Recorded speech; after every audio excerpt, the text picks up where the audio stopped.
Hello there, welcome to Midday News on Rajya Sabha Television. I'm Aishwarya Kapoor with you, and let us start the bulletin with the headlines.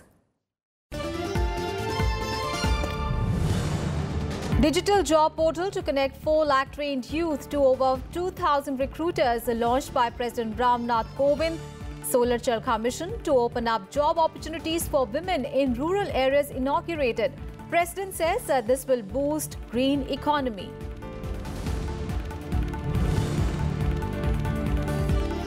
Subscribers of government social security schemes have increased 10 times since 2014 to cover 50 crore people, says Prime Minister Modi. Interacts with various beneficiaries across states. Stresses importance for women to be in financial mainstream.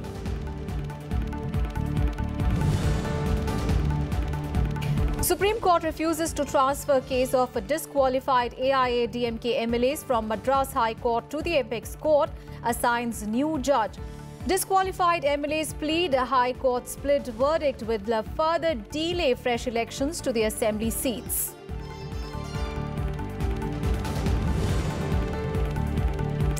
Largest ever security cover to secure pilgrims of the Amarnath Yatra that begins from tomorrow. 40,000 CRPF and JNK police personnel to ensure incident-free pilgrimage for over 2 lakh devotees.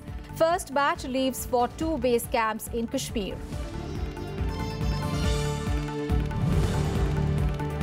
And Germany, South Korea, Mexico, Sweden, Brazil, Serbia and Switzerland look for a place in the final 16 of the FIFA World Cup. 4 matches in Group F and E to be played today. Our top story this afternoon, President Nath Kovind launched a digital job portal today at the event titled Udyam Sangam to mark the International MSME Day. This portal will serve as a talent pool to connect over 4 lakh trained youth and around 2,400 recruiters. The digital platform rolled out on the International MSME Day is aimed at boosting employment opportunities in the sector. Micro, Small and Medium Enterprise Ministry plans to set up at least 15 new state-of-the-art technology centers in this year alone. The President also launched the Solar Charkha mission, which is entailing a subsidy of 550 crore rupees in the initial 2 years for 50 clusters. The Solar Charkha mission will open up job opportunities for women in rural areas. The President added that the scheme will also help boost a green economy in the country. MSME क्षेत्र की पूरी process chain को ध्यान में रखते हुए आज launch किया गया संपर्क पोर्टल नामक डिजिटल प्लेटफॉर्म स्किल पूल को विकसित करने और प्रशिक्षित युवाओं को रोजगार के अवसरों से जोड़ने में बहुत ही उपयोगी सिद्ध होगा। आज एक नया प्रोजेक्ट शुरू किया गया है, सोलर चरखा मिशन। इसका मैं कह सकता हूं कि ये बहुत एक अच्छा उदाहरण है। इस मिशन से ग्रामीण इलाके में खास करके महिलाओं के लिए रोजगार के अवसर बढ़ाने में सहायता मिलेगी, साथ ही साथ ग्रीन इकोनॉमी के विकास को भी अधिक बल मिलेगा। Meanwhile, the Central Statistics Office or the CSO has released employment-related statistics in the formal sector for 8 months beginning from September 2017. And as per the figures, more than 41 lakh new jobs were created in the country during September 2017 till April this year. In April this year alone, the highest ever new payrolls of over 6.8 lakhs were recorded by the Retirement Body Fund, Employees Provident Fund Organization. It said that during April, the maximum new payrolls of over 1,87,000 were recorded in the age bracket of 18 to 21 years, followed by nearly 1,81,000 payrolls in 22 to 25 years age group. The CSO also said that the estimated total number of new National Pension Scheme subscribers during the period from September 2017 to April 2018 is over 5,12,000 persons. On to Sabha News now. Prime Minister Narendra Modi has said that social security cover under various government schemes has grown tenfold since 2014 and it now extends to 50 crore people.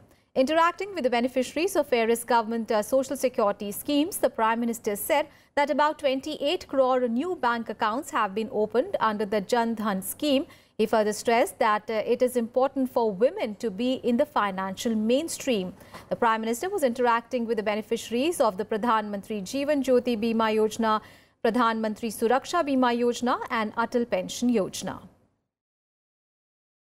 2014 में जहां सरकार की बीमा योजनाओं के तहत सिर्फ 4 करोड़ 80 लाख यानी 5 करोड़ से भी कम सब्सक्राइबर्स थे, आज 2018 में जन सुरक्षाओं के योजनाओं के अंतर्गत ये संख्या 10 गुना से ज्यादा बढ़ गई है और करीब 50 करोड़ सब्सक्राइबर्स हो चुके हैं।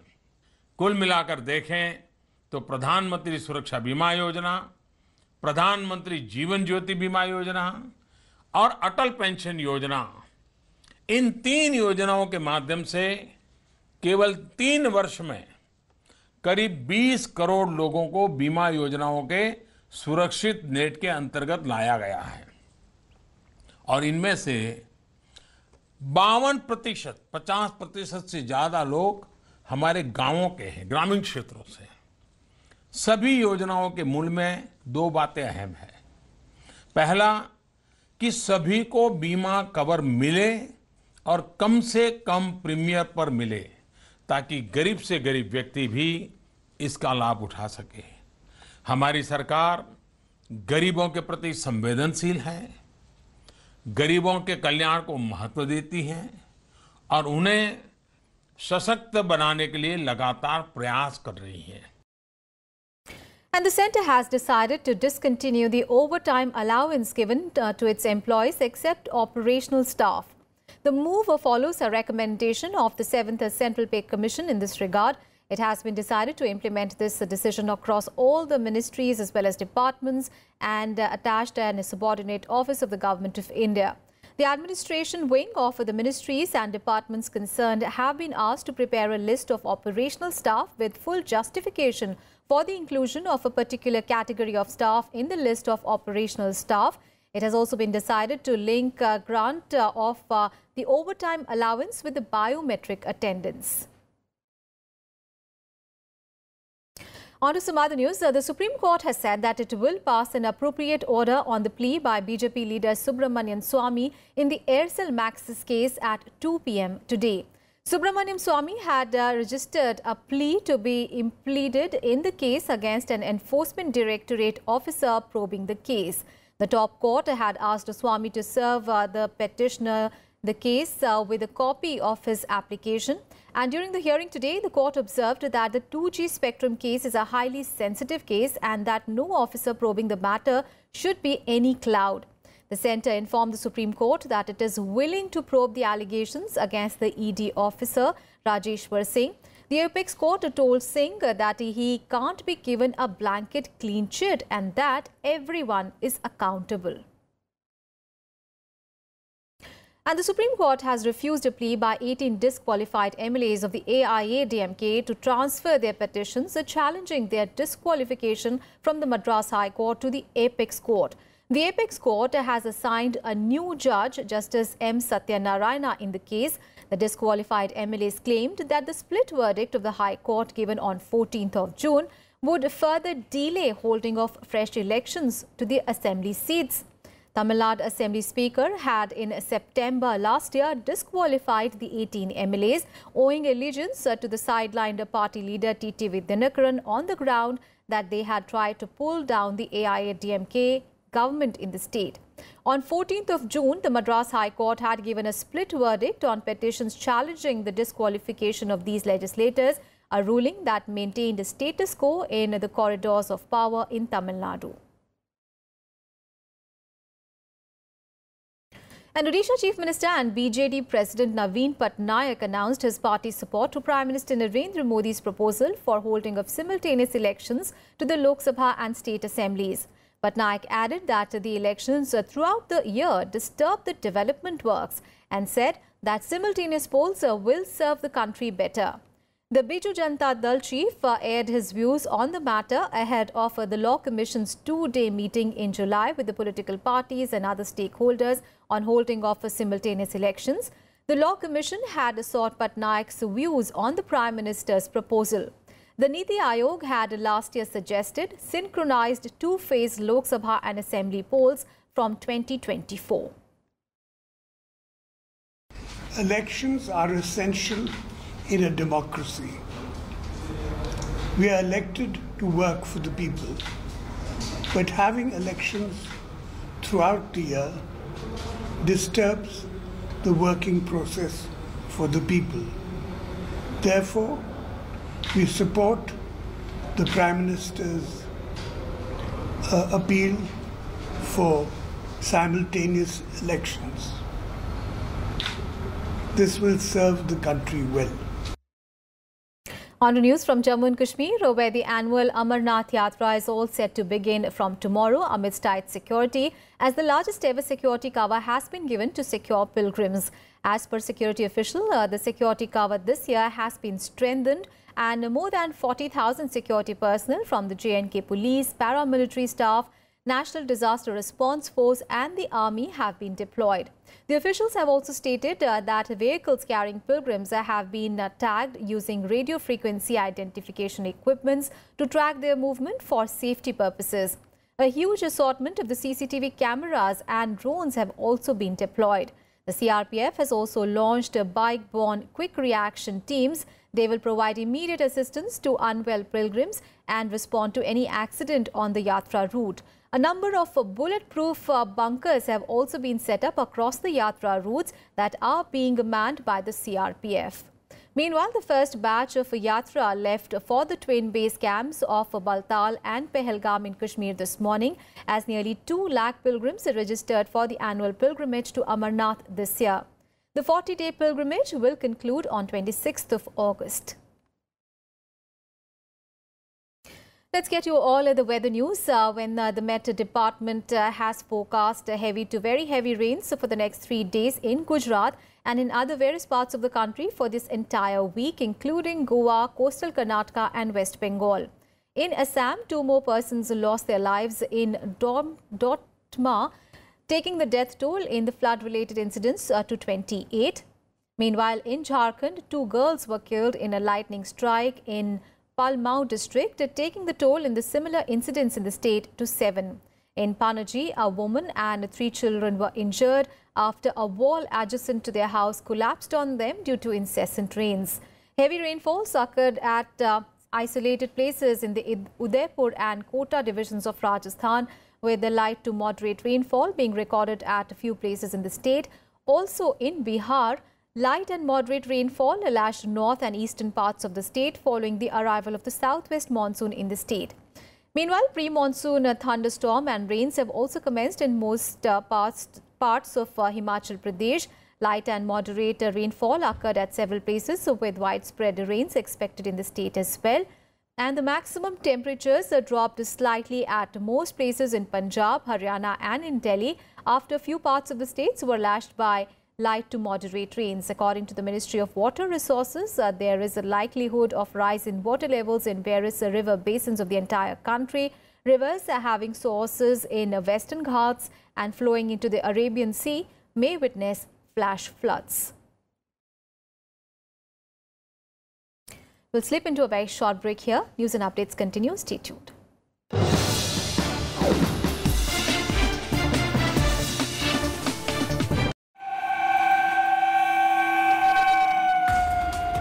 Today, the availability of the train tracks for inspection has reduced significantly because more trains are running, and so less time for you to inspect.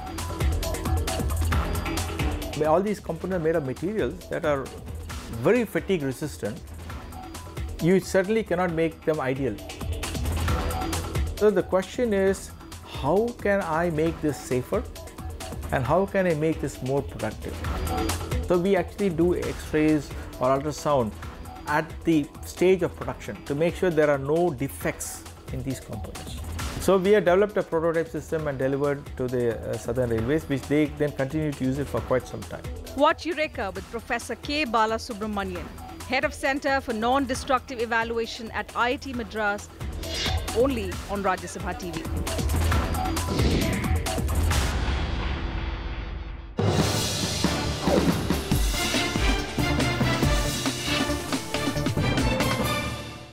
Welcome back after the break. U.S. Ambassador to United Nations Nikki Haley has said that she is visiting India to solidify U.S.-India relations. On a two-day visit to India, she pointed to the opportunities in the Indo-U.S. relationship at multiple levels, including counter-terrorism and military aspects. Now, during her two-day visit, Nikki Haley will meet senior Indian officials, business leaders and students to further strengthen India-U.S. ties.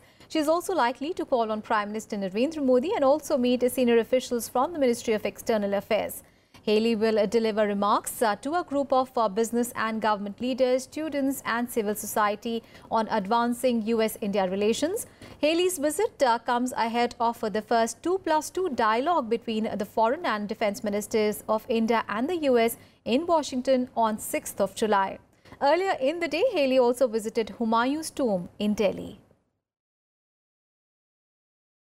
We look at the fact that we are two of the oldest democracies that share the values of people, that share the values of freedom, and share the values of opportunity. And we see those opportunities between the U.S. and India in a multiple level of ways, whether it's countering terrorism, whether it's the fact that we want to continue our democratic opportunities, whether it's the fact we're going to start to work together more strongly on the military aspect. There's a lot of things that India and the U.S. have in common. I'm here to once again solidify our love for India, our belief in the friendship that India and the U.S. have together, but our willingness to want to make that relationship even stronger.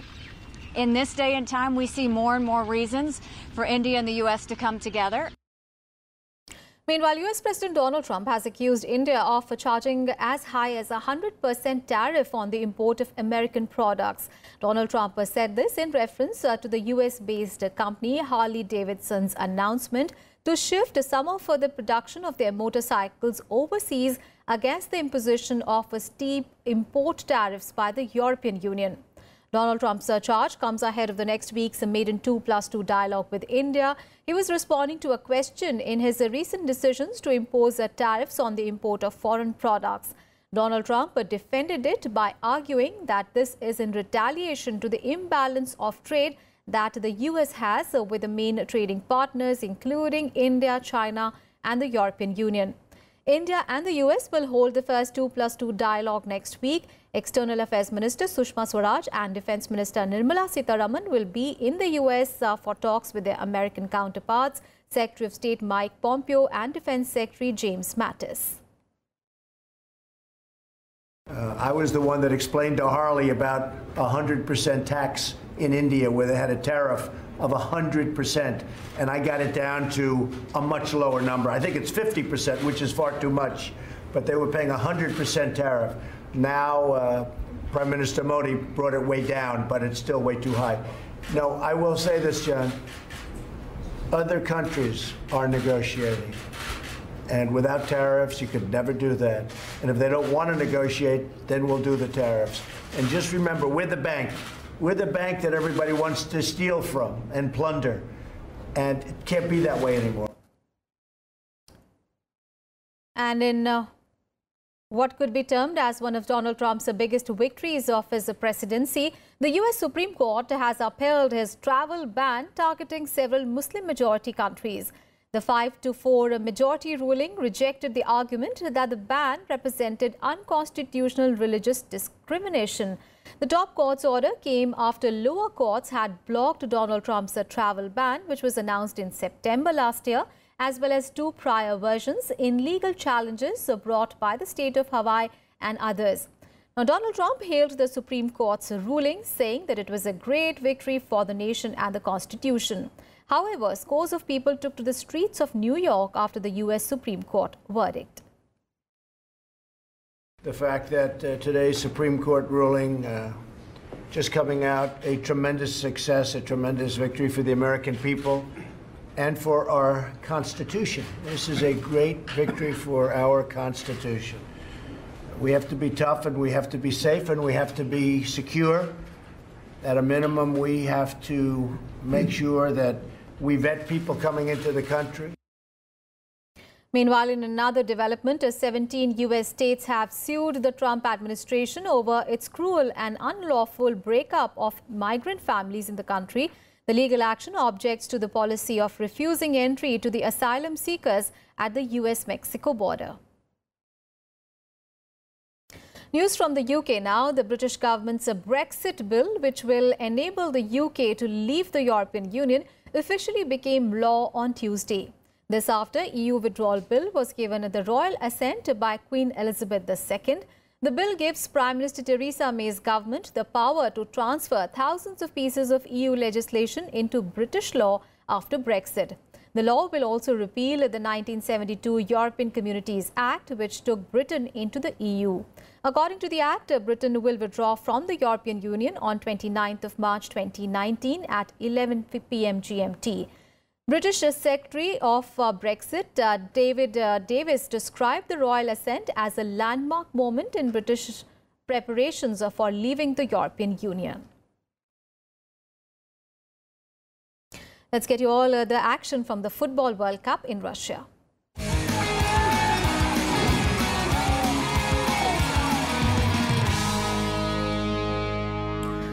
Alright, so let's first take a look at all the results of Tuesday matches. Well, Iceland have crashed out of the Football World Cup after losing 1-2 to Croatia.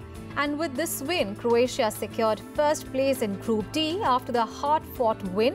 Croatia wrapped up a top spot in the group thanks to a sleek second-half volley by Milan Badilic and a late strike by Ivan Perisic, sandwiching a penalty equalizer from Sigurdsson. The Croatia coach rested most of the side that thumped Argentina 3-0, with only captain Luka Modric and winger Perisic keeping their places. And this has the match has basically set up a World Cup last 16 tie with Denmark. And in the second match of the group, Argentina notched a dramatic 2-1 win over Nigeria. A lackluster Argentina were on the verge of an embarrassing exit before Manchester United defender Marcos Rojo surged into the area to place Gabriel Mercado's cross into the bottom corner, and Marcos Rojo scored a fine late volley to send Argentina through to the last 16. Lionel Messi had scored a brilliant opener. Now the Argentinian team will face Group C winners France in the last 16 on Sunday. Meanwhile, in the Group C encounters, Australia also crashed out of the World Cup after being beaten 2-0 by Peru.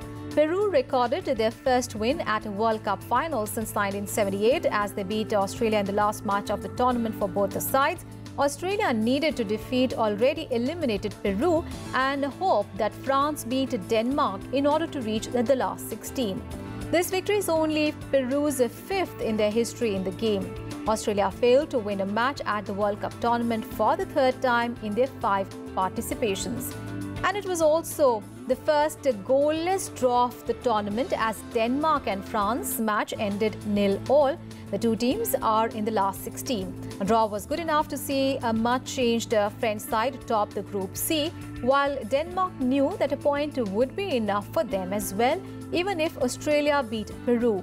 That scenario resulted in a game that lacked ambition, chances and any element of danger, not helped by news midway through the first half that Peru were winning in Sochi.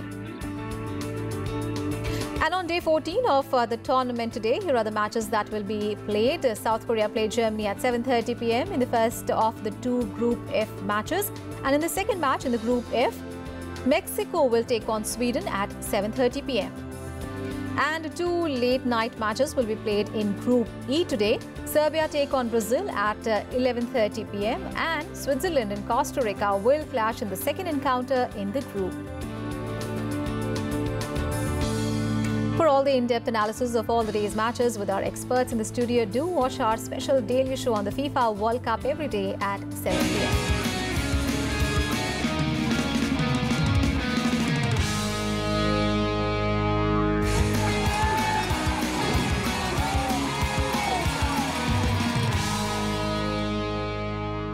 And now a look at the other sporting action in Sports Wrap.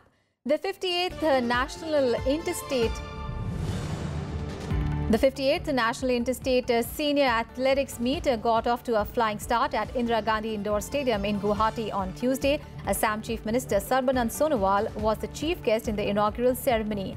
Former athlete P.T. Usha was also present in the opening ceremony along with several office bearers of the Athletic Federation of India. Over 800 players from 29 states are participating across 42 categories.